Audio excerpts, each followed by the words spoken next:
Hello friends, good morning. আজি মোৰ প্ৰথম মিনি ব্লগলৈ সকলোকে স্বাগতম জনাইছোঁ।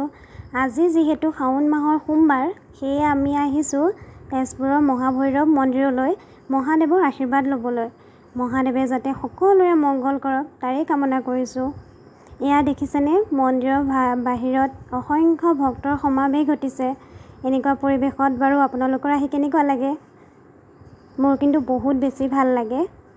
এয়া দেখিছেনে, এতিয়া মই চাকি জ্বলাবলৈ লৈছোঁ বাহিৰতে।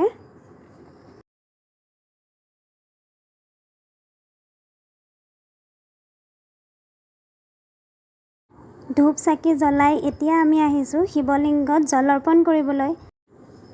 আগতে বাৰু মই কৰা নাছিলোঁ, এইবাৰ প্ৰথম কৰিম, সেইকাৰণে সপোনৰ পিছে পিছে আহি আছোঁ আৰু। আমাৰ পূজা অৰ্চনা কৰি হৈ গ'ল। এতিয়া আপোনালোকক অকণমান মন্দিৰৰ চৌপাশটো দেখাবলৈ চেষ্টা কৰিছোঁ।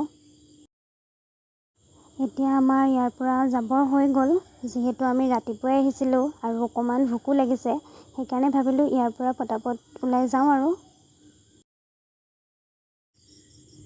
আজিৰ মিনি ব্লগটো চাই কেনেকুৱা পালে জনাবলৈ নাপাহৰিব, কিয়নো আমি প্ৰথম বনাইছোঁ আৰু আপোনালোকৰ পৰা যদি অকণমান উৎসাহ পাওঁ আমাৰো ভাল লাগিব ভিডিঅ' বনাই।